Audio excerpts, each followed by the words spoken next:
Good afternoon, everyone. It is Wednesday afternoon, and I am coming to you with a candle review of the Apres Ski Collection by Yankee Candle Summit Stargazing as promised. So I have this candle right now in the bedroom, but that's honestly just for the sake of this video. That is not where I've been burning this candle.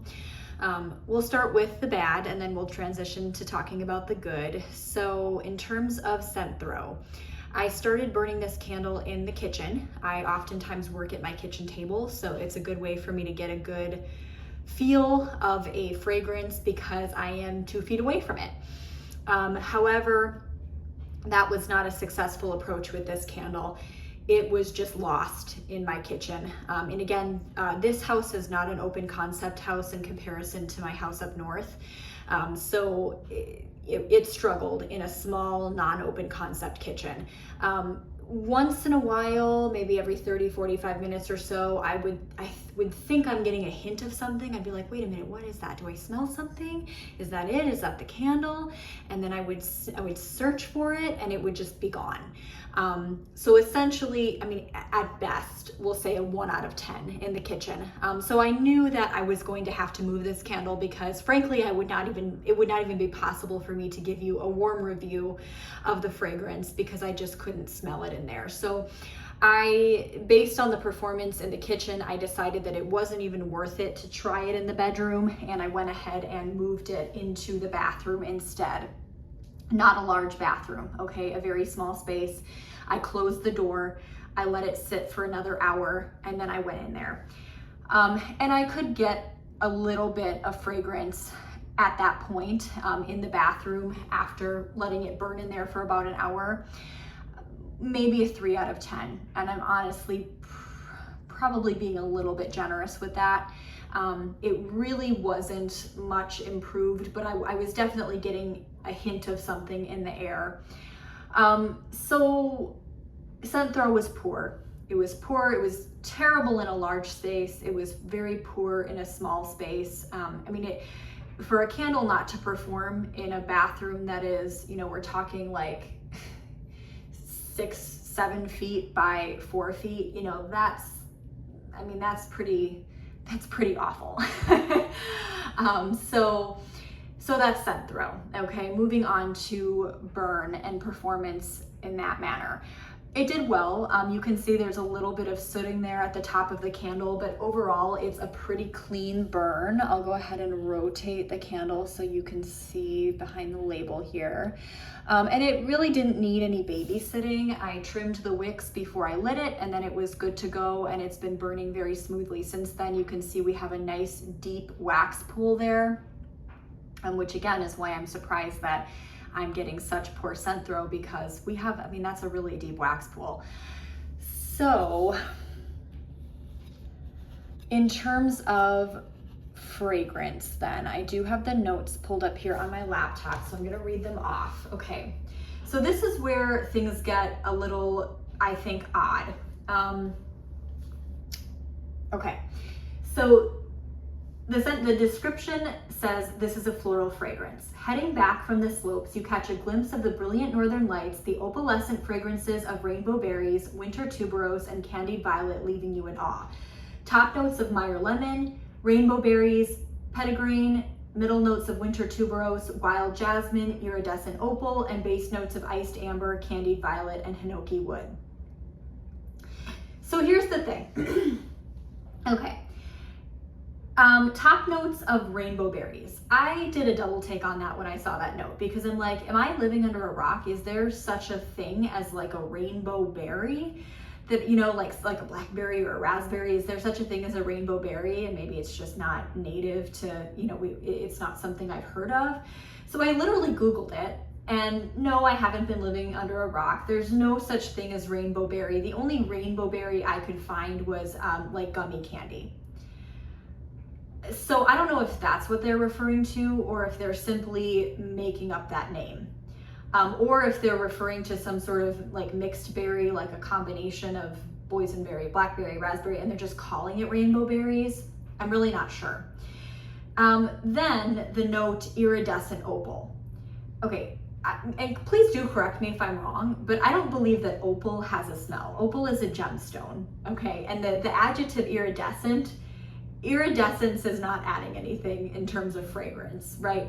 So the rainbow berries and the iridescent opal, I feel, are just completely fake notes. They just threw it in there for the heck of it because it sounded good, but I guarantee they're not in there. There's no fragrance oils that, I mean, I don't know of a fragrance oil that is opal.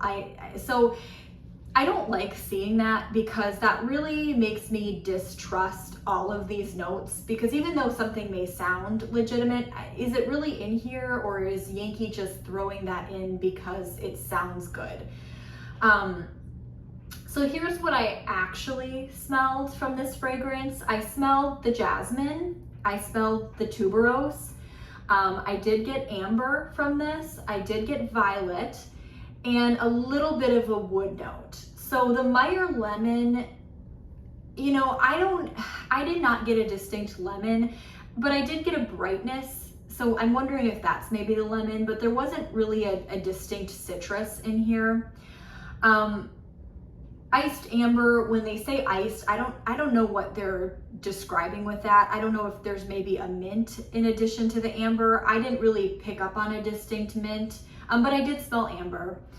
The candy violet, honestly, to me, it smelled very similar to, I don't know if anyone's ever had the violet candies. They were like the square, chalky, like light lavender colored candies. It definitely an acquired taste. I grew up with those and I really liked them, but it honestly tasted like eating like a sweet flower. That's kind of the smell that reminded me of. So, and then a woodiness. And so the petite grain, I actually wasn't familiar with that. So I looked that up, and the essential oil is supposed to have like a mildly citrus or woody fragrance to it. So I don't know if the wood that I'm getting is from the petite grain or if it's from the hinoki wood. I'm not really sure, but there is a little bit of wood. But again, primarily floral, okay? Primarily that tuberose, that jasmine, that violet, a bit of that amber adding some depth here, and then a little bit of a wood note and brightness that I'm guessing might be that lemon. It was a nice fragrance. I mean, it was definitely more perfumey, I would say, on warm than it was on cold. A little bit of a powdery floral as well, not terribly so though, not like, rose can be kind of like a heavy powdery floral if it's not like a fresh rose, and this wasn't really like that, but this was almost like a floral perfume on warm. Now, I enjoyed that, and I wish that I would have actually smelled it, and in the bathroom, I think it would have been a beautiful bathroom fragrance, but again, it was so extremely light in there. So I stand by my original statement when I talked about when I've done, you know, a couple of Yankee hauls over the past couple weeks, that I think that this will be my last candle haul from Yankee, because performance is just consistently extremely poor. There really has not been a change in the past decade. Even with these 2-wick signature tumblers, which I would have expected to be a little bit better because they're burning much cleaner, the fragrance throw is still not any better. In fact, I venture to say, based on my past 2 experiences, this candle and the apple and sweet fig candle, that I almost feel like fragrance throw is even worse in comparison to the paraffin wax jars. So yeah, I wonder how this would have performed in the melt cup. I feel like it probably would have done well based on my experience with Slopeside Spritz. So I really wish I would have gotten this in the melt cup. And that's what I'm going to be doing from now on. Is not to say that I will never purchase from Yankee again, but it's certainly going to be either wax melts or the melt cup, because for me, I burn candles for fragrance. The candle flame is certainly enjoyable, but I can purchase a cheap unscented candle if I want a candle flame, or I can purchase a candle from Bath & Body Works that has both the flame and the scent throw.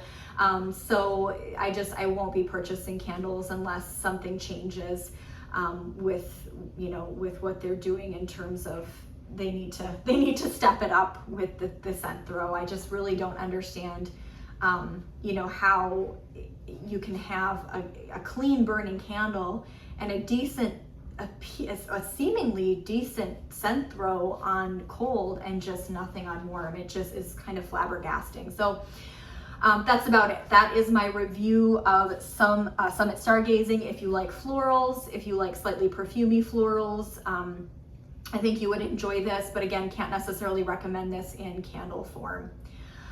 All right, I will be coming back with another video. I have a haul from some vendor, or not a haul, but a review of some vendor wax here coming up that I might do either tonight or tomorrow morning. And then that Pharmacist Daughter haul will be delivered probably sometime this week, so you'll see that coming up as well. So thank you for watching.